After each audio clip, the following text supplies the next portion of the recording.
Welcome in. I'm your host, Lauren Deal, and thank you so much for joining this jam packed session brought to you by ACI Learning's Tech Academy.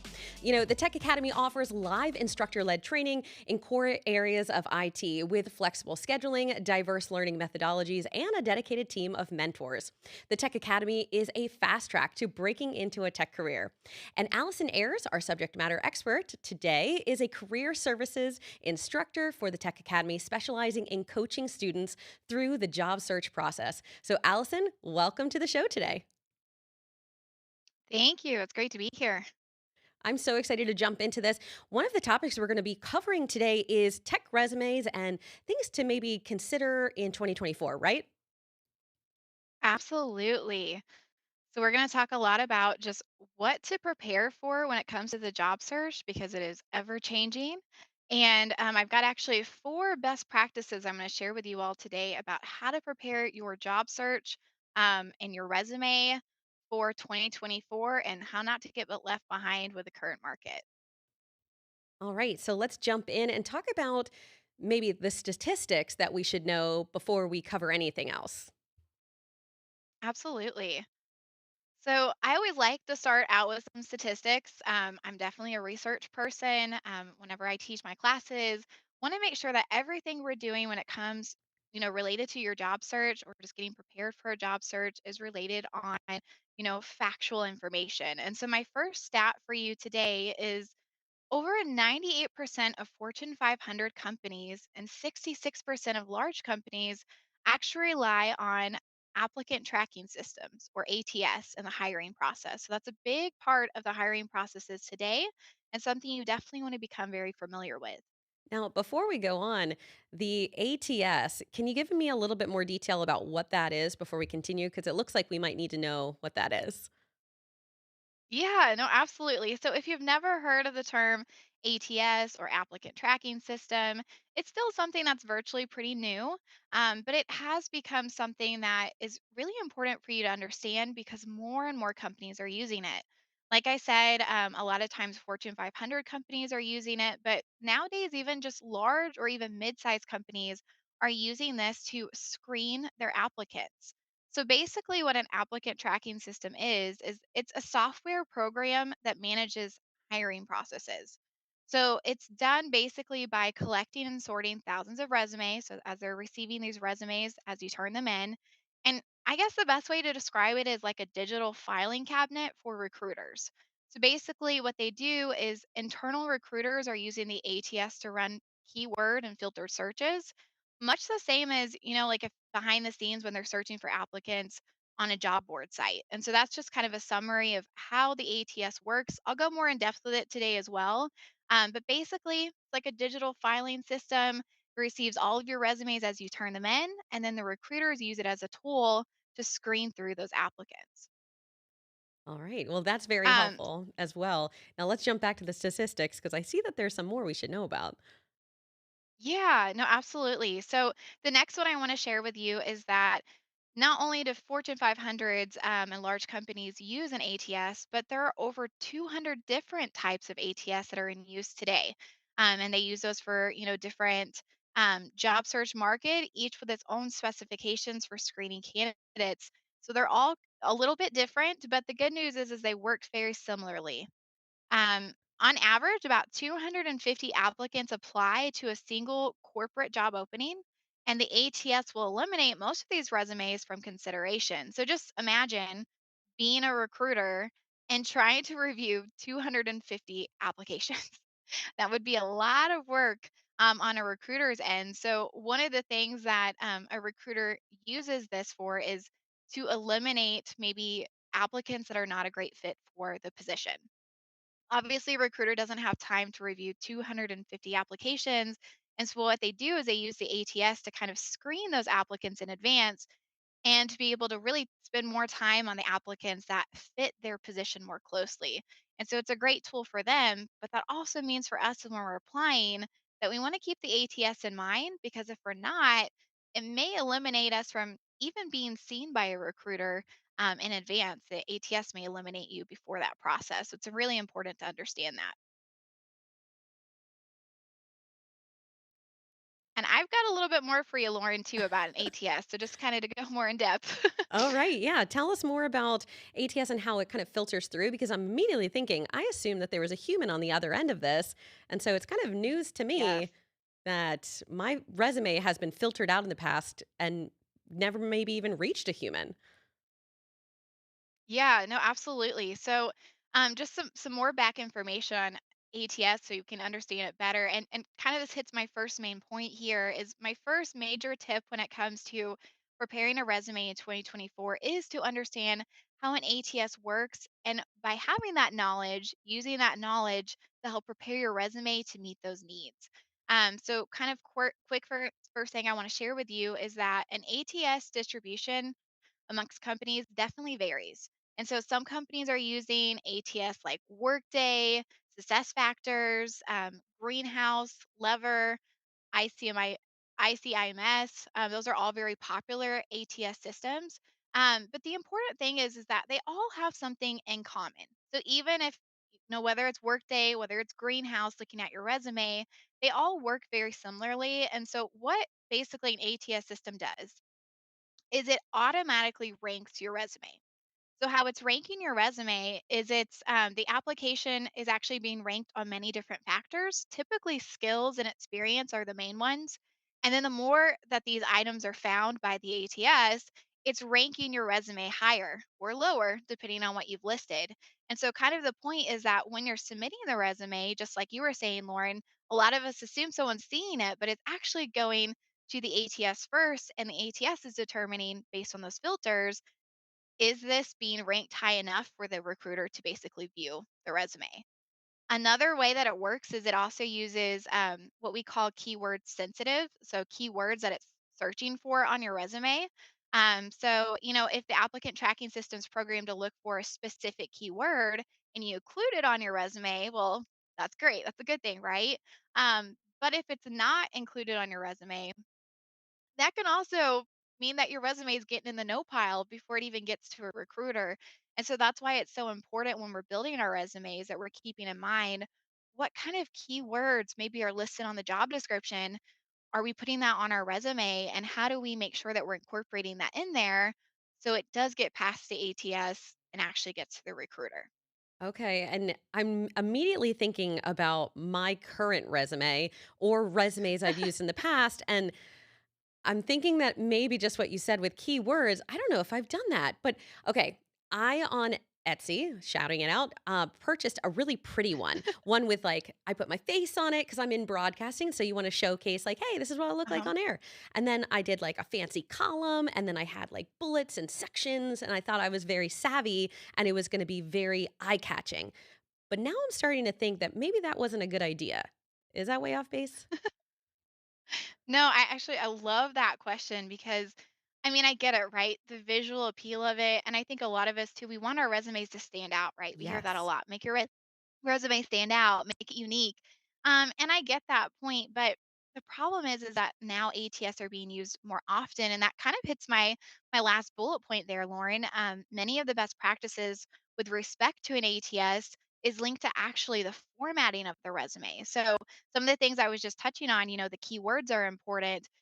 What experience you're listing on your resume is important as well, but actually the format ties into ATS as well. And I actually have a perfect example for you to show based on kind of what to do or what not to do. So let me kind of show you this, Lauren, and you don't have to tell us if this looks like your resume, but Oh my if gosh, this if is. you see some things. This Oh, very much okay. is. Just remove her head and the name, and that is what mine looked like, except it was pink. Okay, now I'm very invested. Things to avoid. Help me out here because that looks identical to mine. Wow. All right, awesome. Well, so when we're looking at this, this is Mariana's resume. And visually, just like you said, Lauren, like as a person, if I'm looking at this resume, it's beautiful. It's very organized, the spacing looks great. I mean, she's got a wonderful professional photo on here. So as a person, maybe it looks very appealing to our eyes. But the problem is that just because it's aesthetically pleasing to us as a person does not mean that it's ATS pleasing or ATS friendly. And so, kind of the problem, I'll break it down for you on this particular resume, is a couple different things. So, one of the things I want you to avoid is graphics, images, and charts on a resume. Collapsible resume sections, those are the ones that if you click on the arrow, the information disappears, click on the information, it pops back up. Tables and just other layout features, because even though this is appealing to me when I'm looking at it, not appealing to an ATS system. So let me kind of explain how that works. So the ATS is going to scan this resume for information, right? It's trying to determine how it's going to rank you, compared to other applicants, and it's looking for the keywords. But the problem is with this one here, one, the photo a lot of times is not scannable, right? And so it may even create an error for the ATS, as well as like this block right here to my left, with the blue. It was maybe created as a graphic or an image, maybe it's a cell block. But some of the most key information for this resume is on this block, right? It's got this person's degree information. It has some of their skill sets. So those are probably major keywords here. It's got that they're bilingual.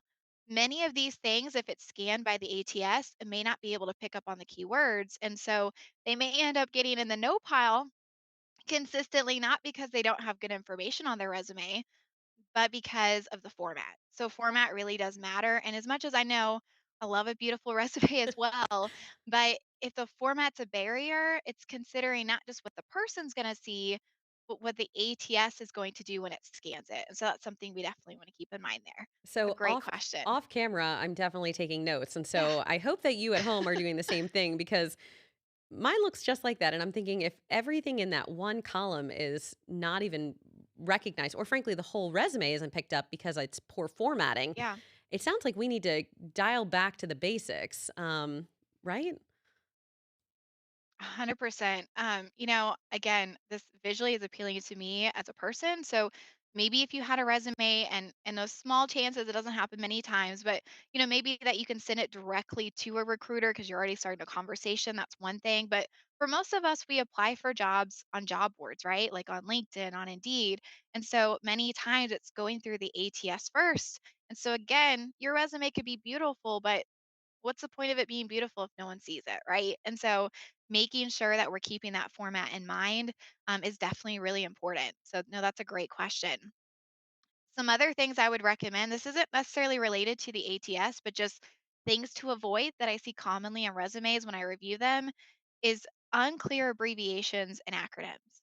So, one thing you want to be careful for is when you're building your resume, making sure that I always tell my students, write your resume like it's someone that's never been in your job before. So, maybe you're making a career pivot and going into IT, but your background before that was in the health industry, or maybe you're a veteran. Making sure to avoid unclear abbreviations and acronyms that are industry specific, and really writing that resume based on your experiences for someone that may not have been in that role before. So, really explaining it out further. And then, my other thing that I would recommend not to do, and this one seems obvious, but you'd be surprised, is grammatical and spelling errors. So, I used to be a hiring manager, in a past life, did that for several years. And I cannot tell you how many resumes, Lauren, that I would look at for upper level positions. I'm not talking entry, I'm talking upper level positions that had obvious grammatical errors on their resume. And so just making sure that, you have a polished resume is very important. And one of my just pro tips that I like to give out is Grammarly is such a great resource. It's actually a resource that is AI, and it will scan your document, resume, or anything else, and look for errors. And honestly, it catches some errors that Microsoft Word doesn't catch. And so I actually use that when I'm editing student resumes just to make sure I'm not missing anything. I'll use Grammarly just to make sure I'm not missing any grammatical errors, or even just maybe run on sentences that could be more concise. That's a really great resource I like to use as well. Jotting that I one actually want to down. share one more. I'm Okay, jotting yeah, that no, one it's a down good because I'm one. I thinking, mean, oh, I was just going to ask a friend, but apparently there's a really great resource. So, but there's also yes. some research out there that we need to share with our viewers too. Talk to us about that. Yeah. No, absolutely. So, before I do that, I actually have one story for you, Oh, Lauren. I love stories. Um, Yeah, so when you were talking about your resume, it kind of jogged my memory as well. And I had a student. It's been a little while, but they took my class, just a couple months ago, and I remember when they came to my class, you could just tell. Like their demeanor, they were already discouraged. And I'm like, this is day one. We should be excited for this job search, right? And so I talked to him. He asked to stay after class and chat with me. And so we chatted, and he told me the reason he was struggling is that he already had IT experience. He actually, came to our class with over 2 years of IT experience. He already had a certification, or maybe even two. I can't remember exactly how many, but he had a good amount of experience already coming to class. And he said he had been doing his job search and was getting nothing. And he just didn't know what he was doing wrong. And so I was like, in class we're going to build your resume, but let me just take a look at what you've been using for your job search. I pulled it up, and this example right here was his resume as well, right? So, like, he had great experience, but he had cell blocks built in. He had a graph, if I remember correctly. And so I was like, listen, I don't think it's your experience that's the issue. I think it's your formatting. So let's change our formatting, simplify it, and see what happens. And it was, I don't know, I think a week or 2 weeks after class was over, he messaged me on LinkedIn because he was excited, and he had gotten two interviews since then, just right away. People that were like, "Oh yeah, I see your experience," and he was like, "I wonder if it was the ATS." I was like, "I think it was. Like, I think you had good experience, but you weren't getting to the recruiter because you were having some format issues, and so it probably wasn't scanning your skills because of those graphs. Because he had graphs that were illustrating his skill sets, Mhm. and so I was like, I bet it wasn't pulling up the keywords. So just kind of going back to your original question, format matters a lot, right? Yes, and now I'm just thinking, even if you took one nugget away from this webinar with Allison and I, maybe it's just formatting. Maybe it is not your experience. It's just Yeah. keywords and formatting. Hey, and I just want to take a second to shout out all the people who are joining us on socials, LinkedIn, YouTube, Zoom, and wherever else you're finding us. Remember that you can write in questions, and at the end of this webinar, we will not only give you a shout out, but we will try to respond to all your questions. You can also just say hi. I'm seeing a social shout outs banner at the bottom of our screen. And so it is nice to see your names. Now, Allison, I don't want to take away from this because we've got some really good information still to share. So talk to me about the labor market. What research do you have? Yeah. So, my kind of number two tip for getting your resume ready in 2024 is do your research and know your market. I always tell my students knowledge is power. And so the more that you know, I mean, I love researching. I'm kind of a research geek, honestly. Like, I'll research anything. But when it comes to your job search, you need to do your research. Don't just throw a line out and hope it sticks somewhere. Know what your market looks like in your particular area. And so one of the things I highly recommend is looking up information on role availability, salary ranges, opportunities for growth, vary location to location. So know what your market looks like from where you live. Job seekers need to understand the current needs of their particular job market, and then doing that research to help really drive your decisions. And so I've got some really great resources that I think we're going to put in the chat for you all as well, or share with you. And so some of those resources that I like to use just to understand, again, what the climate of the market looks like. I like using a website called the US Bureau of Labor Statistics. So if you go there, you can check out what they call the Occupational Outlook Handbook, or OOH. And basically, what it shares for you is it shares information on employment and wage statistics, employment projections. So you can see based on your particular area what the jobs look like. One thing I share in my class a lot of times is that, it's a national campus. And so I get students from California, New York, Texas. I'm in Missouri. And so they're asking about, very similar jobs. But I always tell them the same job can be different in a different state or a different location, right? The salary may be different because cost of living is not the same in every state and every city. And so you really want to understand those jobs in your area, what's available. And maybe even if you would have better luck looking in your area as well as remote, like would that help you with your job search? So just understanding what that market looks like is important. Another great resource that I like using, it's called ONET. So you can just Google ONET. It's a great resource. And basically, what that website does is you can actually look at like particular job postings or particular job titles, and then what that description would look like. And so it gives you some ideas of technical skill sets you'd use in the job, typical job duties in that position. And I like it not just to help me maybe build my resume, But I also like it for jobs I haven't worked before. So if I'm like, what exactly does an IT specialist do? Searching IT specialist on ONET and getting an understanding of what that job, description looks like so I can use that to kind of tailor my resume. Another great thing on ONET, it actually has this feature. It's called Show Me Next Move. This is really great for our students that are veterans. You can actually go on there and it'll tell you kind of the civilian description of these different jobs, and help you understand what the typical pay range is, what that may look like. And so, maybe you've been in a similar job, as a veteran in the military, getting a scope of what a job that's similar looks like in the civilian world. And so those are all just great resources, kind of nuggets for you guys to save if you want to jot them down, or we'll share out the link. As well as another one is Glassdoor, doing a search for that one and seeing what's the typical salary for these positions. Because really knowing your market, that knowledge is power. You can use that. I used it myself. I made a big transition when I came to ACI, a little less than 2 years ago, and I went from fully on site to remote. And one of the things I did is I did my labor market research. And what my research told me actually was where I was moving was not a great market. And so what I used for that information though is I realized, okay, what kind of positions are out there for education and career services, that I can look for? And it showed me particular states that I could search for. And so I actually found ACI Learning because I was looking for, I saw that there was a higher market in Colorado and San Antonio, where some of our campuses are located at. And it pulled up ACI Learning. And then I realized, okay, I could work remotely for, maybe a location that's not in my state. So this research can help you even if maybe you're struggling with a market, you've got some tools to follow. That's also great just to have resources for, maybe you're working in a specific location and the salary range for that job in another location might be different just because of cost of living, right?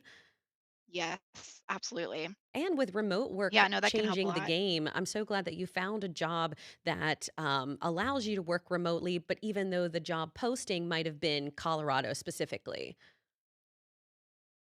Wow. Yeah, no, and knowing where your market is, I always tell my students, know where most of the IT positions are located at. And you could use that either for some of our students, they may want to, relocate. And so they know where the market is higher for their future for growth, or maybe you look for jobs, like I said, in that state remotely so you can stay where you're currently at.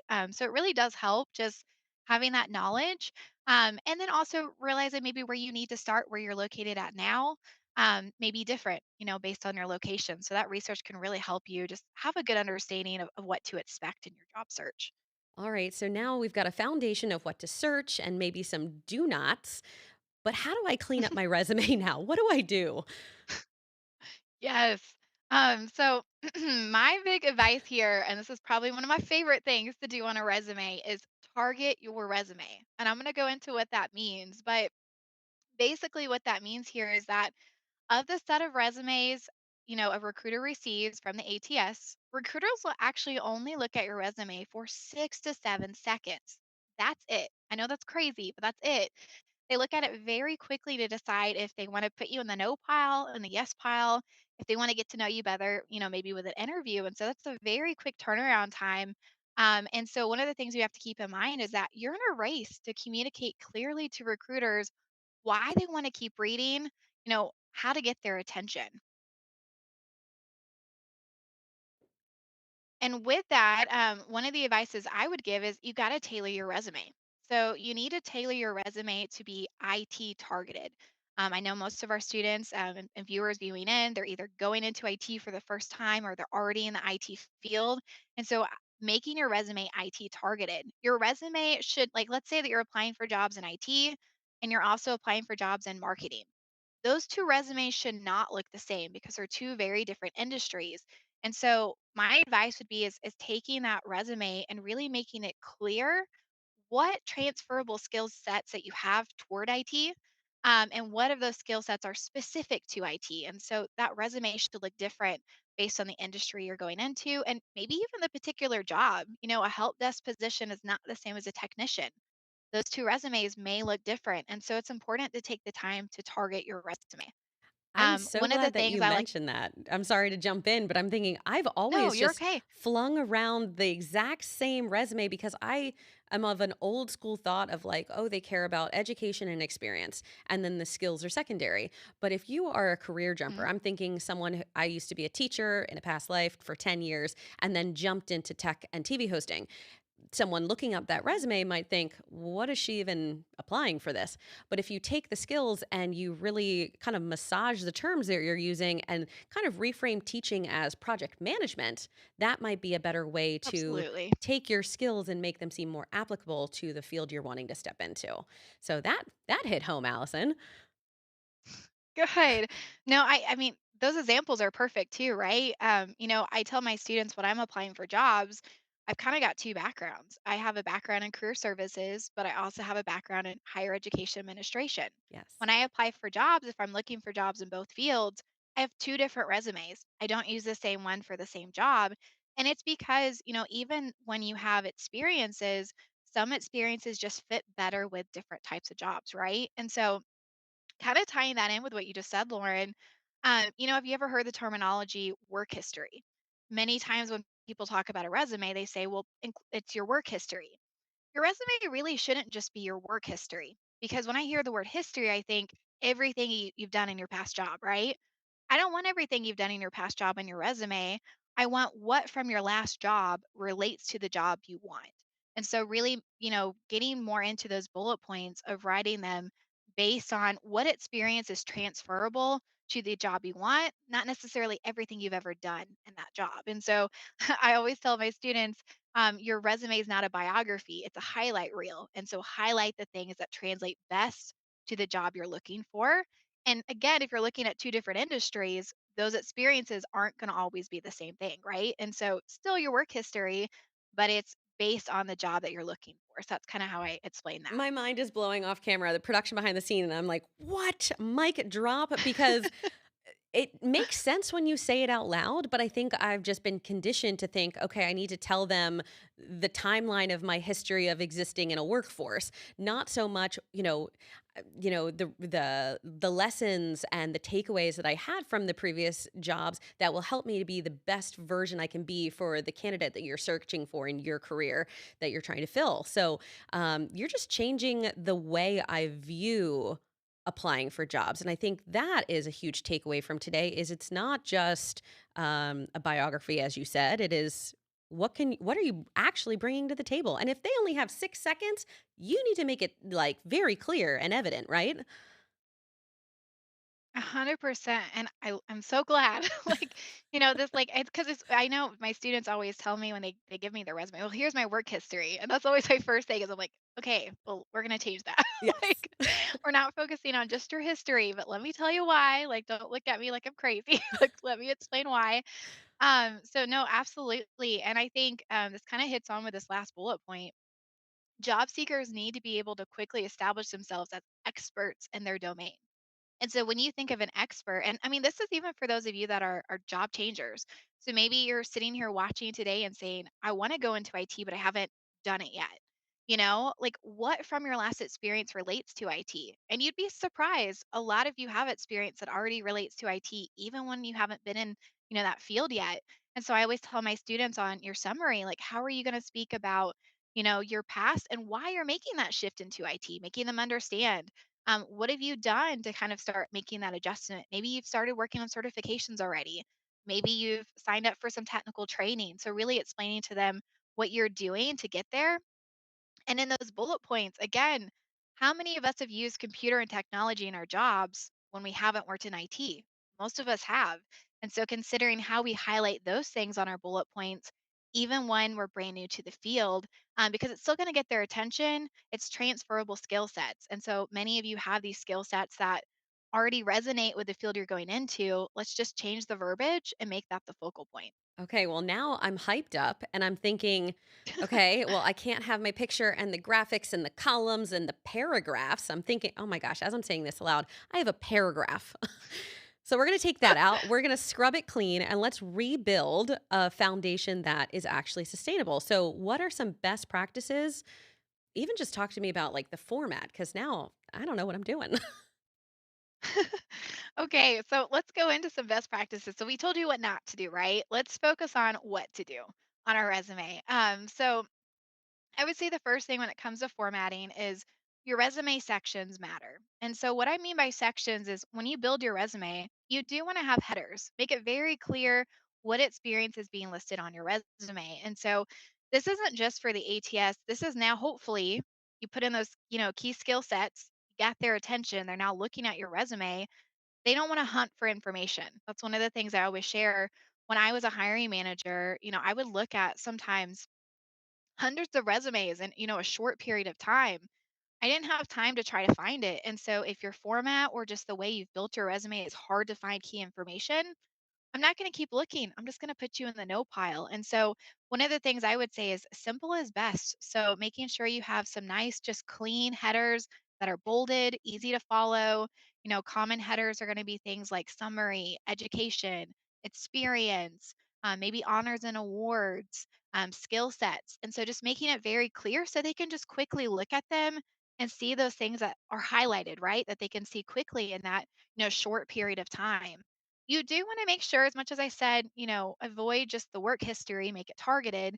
You do want to show again what your work timeline looks like. And so dates are important so they can kind of see what your work experience looks like. Information like locations and companies. You want to make sure you're filling it out fully because, again, you don't want them to be guessing. So make it clear. Font selection's important too. How many of us want our resumes to stand out? I get that.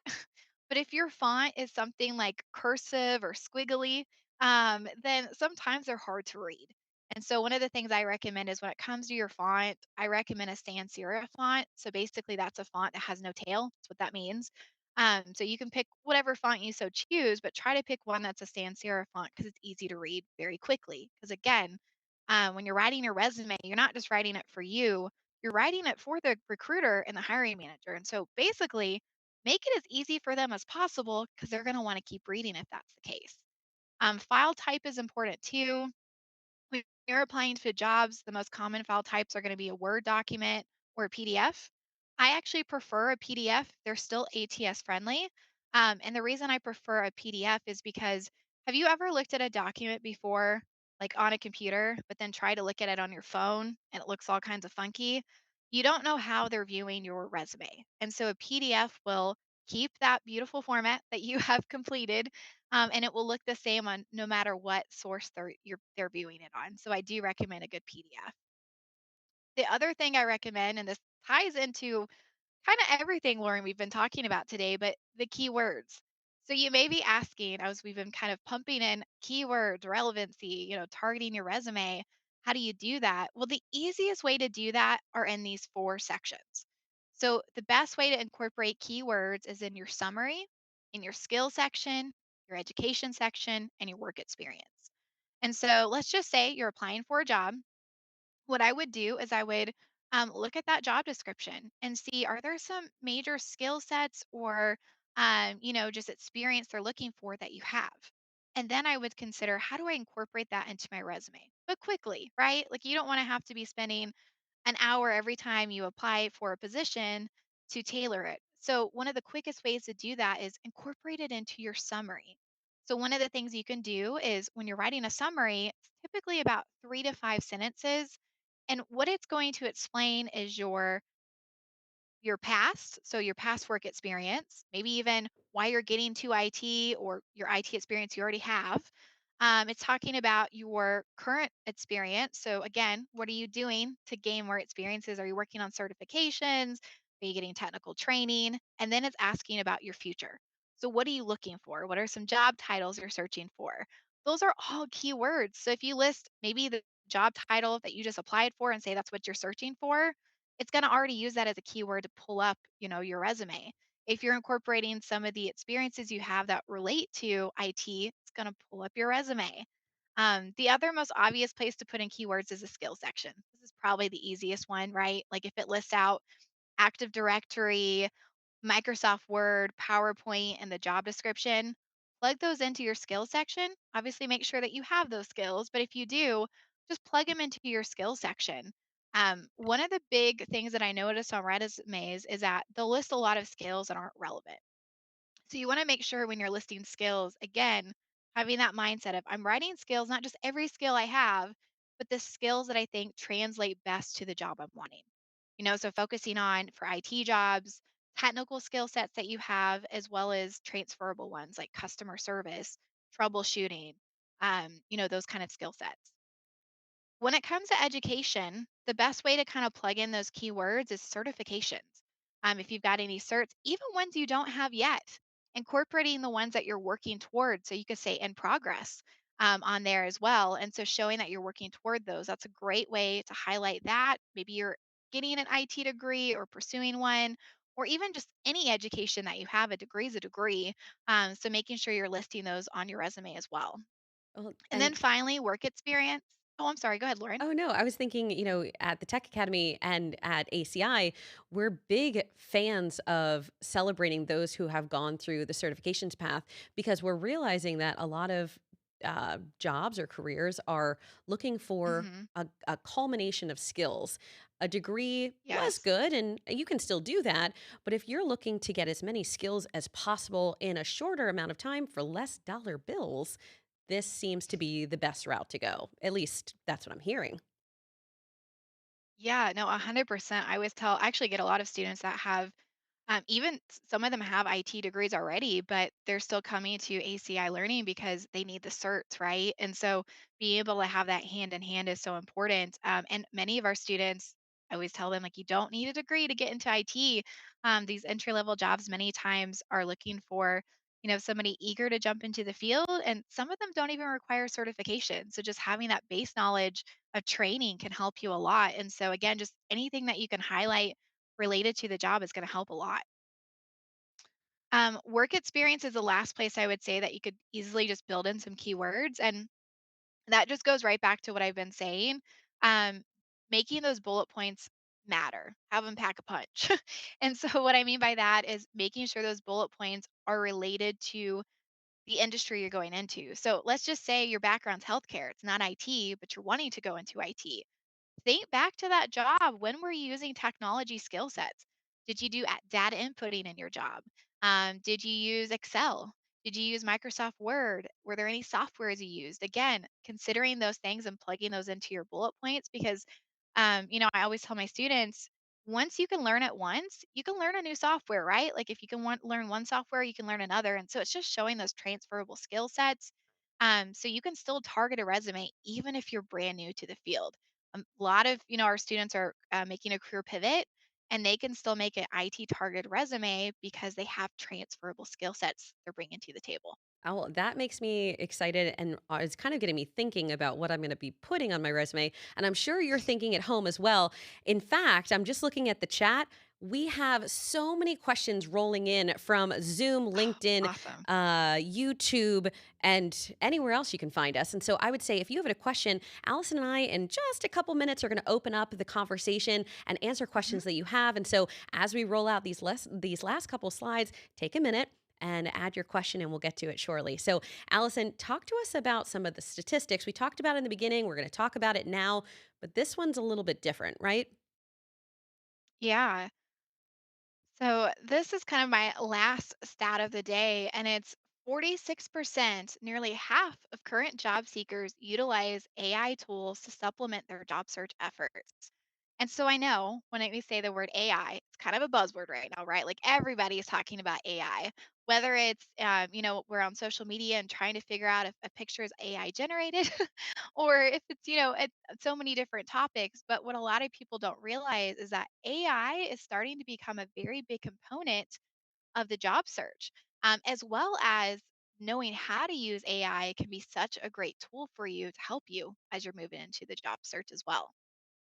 So, if you didn't guess already, my last pro tip for today, number four, for preparing a resume in 2024 is leverage AI.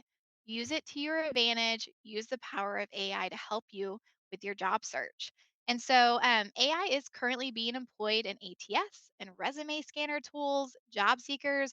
We want you to start feeling comfortable with it. So, even if maybe I'll admit, like AI, when it started becoming so much more big, I was a little bit weary of it. Like I'm like, oh, one, I don't want this to replace my job, and two, like, how do I really use this?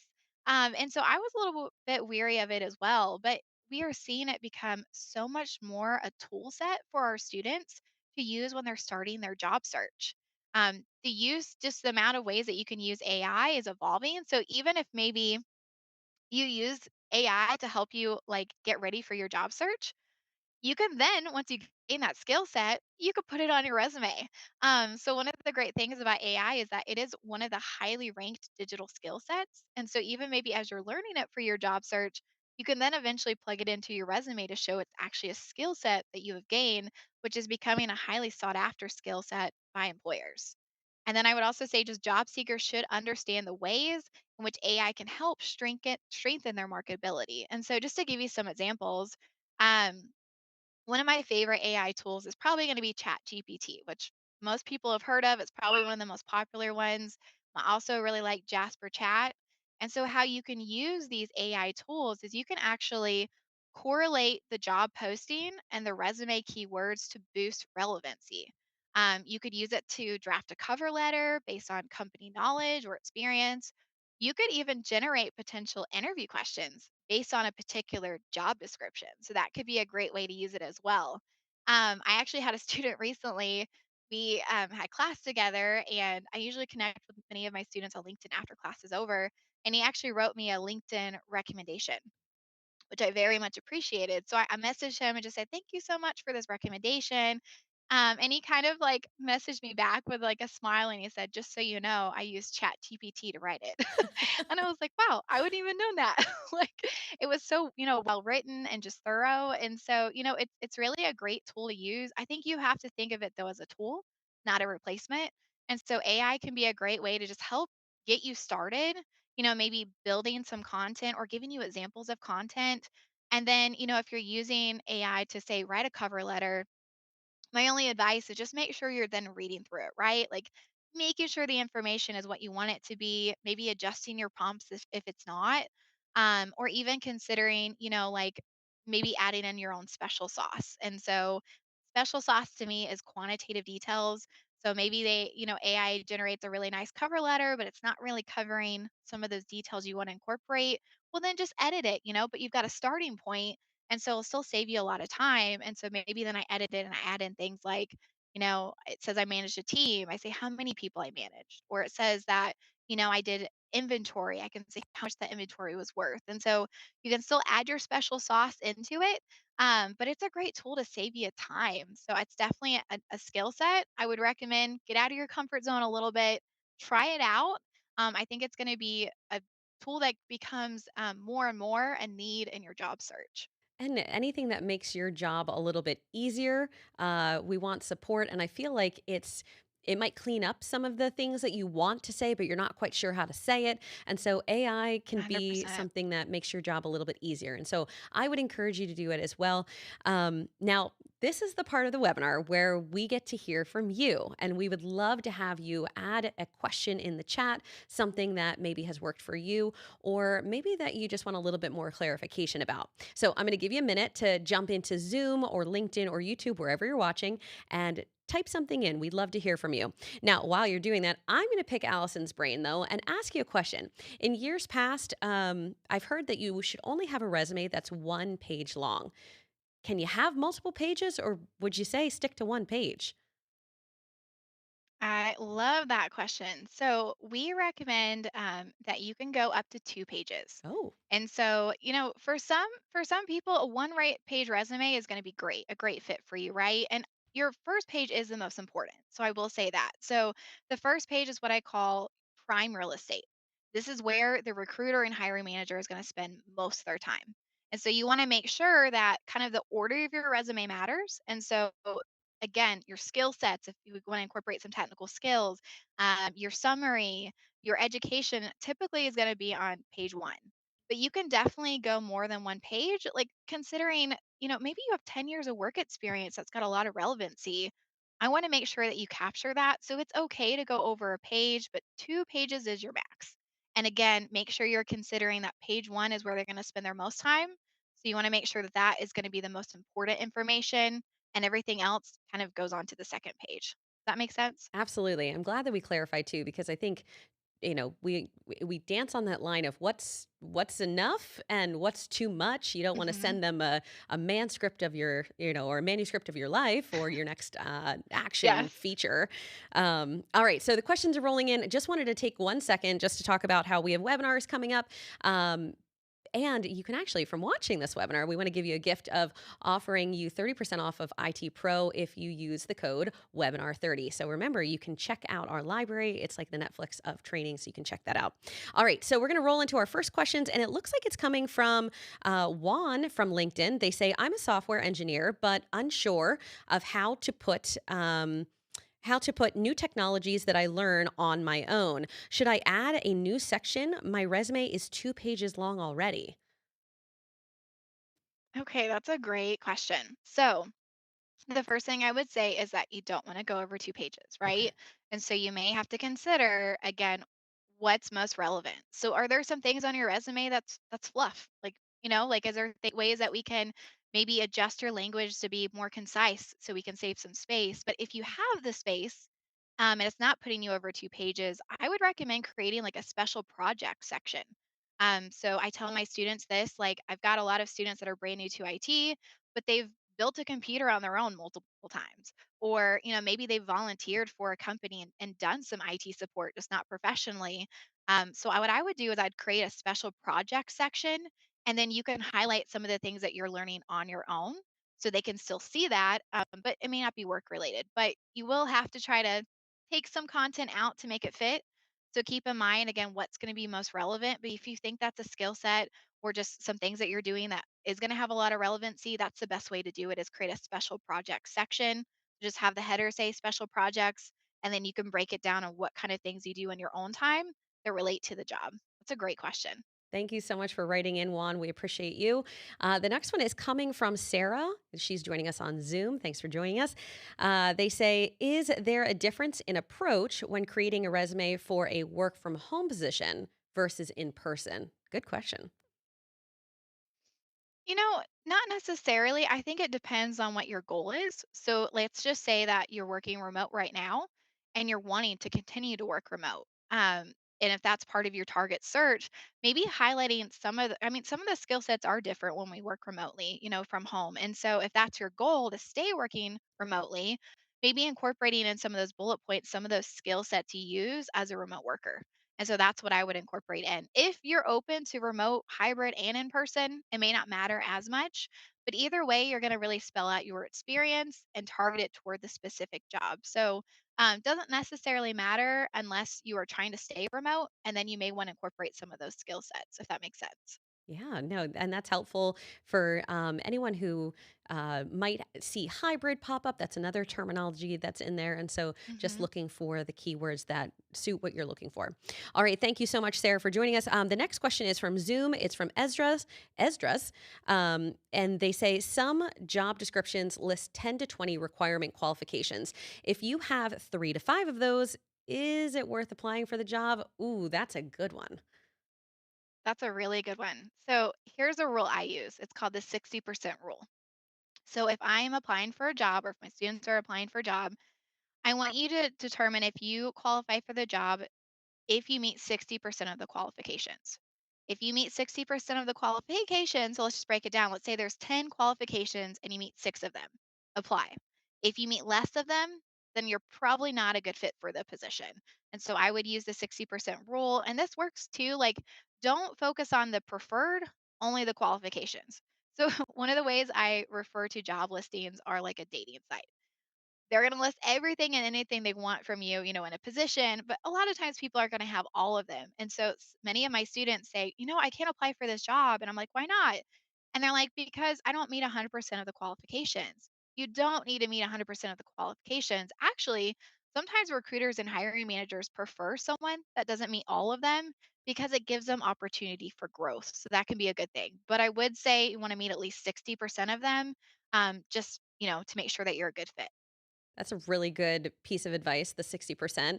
And I would have to agree with Allison that if you're 100%, you might actually be a little overqualified for that exact job. And the job might be something that you don't have a lot of growth growth opportunity in. So maybe shoot a little higher, see if that's a 60% level for you. Thank you so much for writing in. We've got James from YouTube next. They say, as a job seeker looking at a job description, how do I figure out what the key words are so that they can be placed on a resume? Um, what's your thought on that, Allison? So the main place I'm going to go is the qualifications is what they want you to have for the job, right? The summary of the job is more, I always tell students, you don't like if you see some keywords in the summary that trip you up, don't worry about it because the summary is more what you'll be doing in the job. Many times it's stuff they're going to train you on once you get in the job. So focus on the qualifications sections for keywords. So if they say, for example, they want a member of their team that's a problem solver, how can you put problem solver in your resume? If they list that they want someone with experience in Active Directory, do you have that experience? If so, plug it into your skills section. So I would spend most of my time in the qualification section. And even what I do is I just take a highlighter and I'm going through and I'm just checking for keywords. Okay, it used problem solver, it used Active Directory, it used troubleshooting. How do I incorporate that into my resume? And again, keeping it real, like, does this experience I really have? But if so, or incorporating it into my bullet points or even into the skill section would be an easy way to do that. But focus on the qualification section. That's where most of the top keywords are going to be located at. Great. Thank you, Allison. And thank you, James, for writing in. Our next one is Santiago from LinkedIn. And they say, is a CV actually used in the IT industry? I was under the impression that it was mostly used for academic or scientific positions. Ooh, what are your thoughts? That's a good one. So typically, for most IT positions, we're going to recommend write that two-page resume. But there are different types of resumes for different type of roles. For example, I do get a lot of veteran students in my classes, and they are, sometimes writing a federal resume. And federal resumes are not the same as some of the advice I'm giving here, right? Those are jobs with DoD, government jobs, federal jobs, and many times because of the extensive just background checks that are being done for those kind of positions, they may be longer. And so when it comes to like a CV, I would say majority of the time that's not going to be the type of resume that you use, but you may use one for, more government or federal related jobs. So it kind of depends on what your target is going to be. All right, that's helpful because CVs and resumes, and depending on what you're applying for, might just need a little bit of a different structure. Matt from LinkedIn says, "Does optimizing your CV with AI actually attract the wrong jobs?" Not necessarily, because I would say when you're using that to update it for with AI, again, at the end of the day, it's your choice, right? So just think of it this way. Like, let's say you're updating your resume, you're putting it on LinkedIn, and you have recruiters or hiring managers reach out to you. At the end of the day, it's your choice whether a job's going to be the right fit for you. And so the only thing it's doing for you is giving you more choices. So I think it's an advantage. But at the end of the day, I always tell students once you get to the interview, you're mutually interviewing each other, right? This is a mutual selection process. You're trying to decide if they're a good fit for you, and they're trying to decide if you're a good fit for them. And so, I don't think it's going to attract necessarily the wrong type of companies. It just may give you more choices, and some jobs are going to be a good fit for you, and some are not. And that's kind of up to you personally to decide. All right. We are running out of time, so we're going to try to get to as many questions as possible. The next one is coming from Rabin from Zoom. I'm a college junior looking for internships, but I don't have experience. How should I fill my resume and still stand out to recruiters? Ooh, that's a good Oh, I one. love that one. So Yeah. my background is college administration. So let me wear that hat for a minute. um, so when it comes to that, I always used to tell my college students, you have experience, it just may look a little bit different. So, for example, have you been in a student organization before? Have you been in a leadership role that you can speak to? A lot of my students graduating college or looking for maybe an internship or their first college job would say, I don't have any experience. And I'm like, well, let's break down what you have done. And so think back to your student involvement. Were you in a student organization? Have you ever been in a leadership role? And you can actually write that experience in the experience section. So let's just say, for example, maybe you were president of an honor society at your college. You could list the name of the honor society as the company, you list the location, list your title in that honor society as an officer and how long you've been in that role. And then walk us through what you did in that, volunteer position. That can be really relevant and show them again that you are able to jump into a more of a professional role like an internship. So use your student experience. That's a great way to showcase skill sets. It doesn't have to be a paid position to be in the experience section. That was a great answer, Allison. And you do wear a lot of hats. And so this was the perfect question for you. The next one is from Donald from Zoom. They say, if you are currently studying for a certification, is it appropriate to add it to your resume as in progress? And I think we kind of did touch on that. 100% yes. And this is why. So, whenever you're looking at different job descriptions, you may notice, especially for some IT positions, sometimes it will say that they want you to have, let's say, an A plus certification. But on the qualification section, it may say, if you don't have your A plus certification, you need to get it within 3 months of starting the job. That's a pretty common practice in the IT industry where sometimes you don't have to have the cert to get the job, but you need the cert to keep the job, right? So one of the ways that you could write your resume is you could say that you're getting your A plus certifications in progress, obviously, only if it really is, you're working toward it, but that shows them then maybe if they're like, well, they don't have their A plus, but then they can see, oh, but it's in progress. They're working toward that already. It kind of lets them know that you're already ahead of the game and they're more likely to hire you then because they know you're already working toward it. So that ask of maybe getting it within 3 months of starting the job is smaller for you because you're already studying, right? And so, yes, I agree. I think you should always list a certification that's in progress. And then once you get it, just update your resume, add the date you completed it, and you're good to go. But it's always good to show them that you're working towards something. Just like think of it like a degree. If you're working toward a degree, you still put it on your resume. Same thing for a certification. Show them that it's in progress. It's a All great right. question. So we're going to take one more question before we wrap up today's webinar, but stick around because I've got something to share with you. This one's from Gary from Zoom, and they say, do employers actually read cover letters? I've heard differing views about this topic. I'm curious too, Gary. It's a great question. All right, I'll be honest here. I'm not actually a huge fan of cover letters. I'll just admit it. And it's only because there are a lot of hiring managers and recruiters that don't read them.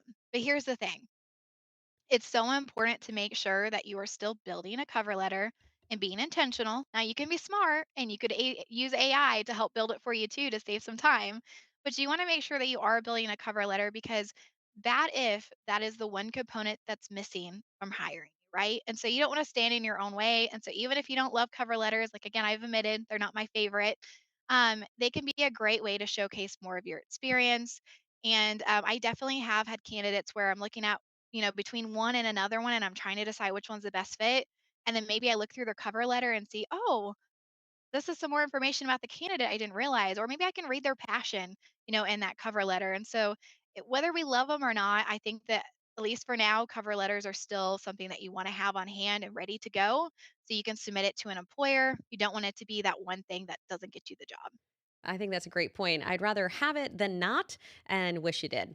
So, Allison, thank you so much for Yep. joining us. And thank you for watching. Just want to remind you before you hop off today, we've got some upcoming webinars February 22nd with Hernan Murdoch and Jack Scott.